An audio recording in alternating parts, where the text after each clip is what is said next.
Hello everyone, আজকে চলে এসেছি একটা হেলদি ব্রেকফাস্ট বা টিফিনের রেসিপি নিয়ে। ফ্রিজের আঙালুটা শুকিয়ে যাচ্ছিল, তাই আগের দিন রাতে ওটাকে কুকারে সিটি মেরে আমি সেদ্ধ করে নিলাম। এবার পরের দিন মর্নিংয়ে আমি পেঁয়াজ কাঁচা লঙ্কা ভালো করে কুচিয়ে নিয়েছি। ধনেপাতা ছিল না, তাই ওটা স্কিপ করতে হলো। আর রাঙা আলুটা ভালো করে খোসা ছাড়িয়ে নিয়ে স্ম্যাশ করে নিয়েছি। এবার মিশিয়ে নিচ্ছি ওই পেঁয়াজ কাঁচা লঙ্কার কুচো, আর 2 রকম নুন দিয়েছিলাম চাট মশলা, আর একটু অলিভ অয়েল স্প্রে করে নিয়েছি। আর দিয়ে দিয়েছিলাম রোস্টেড তিল। এবার হাত দিয়ে ভালো করে মেখে আমার স্টাফিংটা রেডি করে নিলাম। এবার আগের দিন রাতে আমি একটু আটা মেখে রেখেছিলাম, এটা ছিল মাল্টিগ্রেন। এবার আটাটাকে দিয়ে খুব ভালো করে বড় একটা রুটি বানিয়ে নিলাম এবং সেই স্টাফিংটা দিয়ে পুরো স্প্রেড করে নিয়েছিলাম আমি রুটির মধ্যে। এবার করে নিচ্ছি রোল।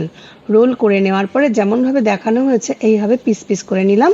নেওয়ার পরে এটাকে হাত দিয়ে সামান্য এটাকে চেপে দিচ্ছি, চেপে চেপে বিস্কিটের মতো করে দিচ্ছি। ব্যাস রেডি। এবার একটা পাত্রে নিয়ে নিয়েছিলাম একটা এগ, তাতে একটু চিলি ফ্লেক্স আর নুন দিয়ে ব্যাটারটা তৈরি করেছিলাম।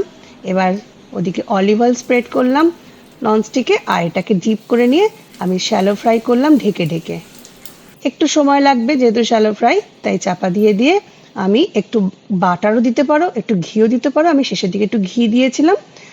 ব্যাস দুদিকে এপিট ওপিট ভেজে নিলাম। আর এদিকে কোকোনাটের চাটনি ছিল করা, আর একটু গ্রিন চাটনিও ছিল, আর টমেটো কেচাপ। যেটা দিয়ে হোক এটা পরিবেশন করলে দারুণ লাগবে। একটা ক্রিস্পি আমাদের টিফিনের অদ্ভুত সুন্দর একটি রেসিপি, তোমরা ট্রাই করতে পারো। এটা দুপুরে বাচ্চাদের জন্য, সন্ধেবেলায় বড়দের জন্য, সব সময়ের জন্য ভীষণ সুন্দর।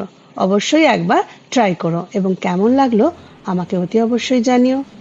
আবার দেখা হবে নেক্সট কোনো রেসিপিতে। আজকের তাহলে এই পর্যন্তই।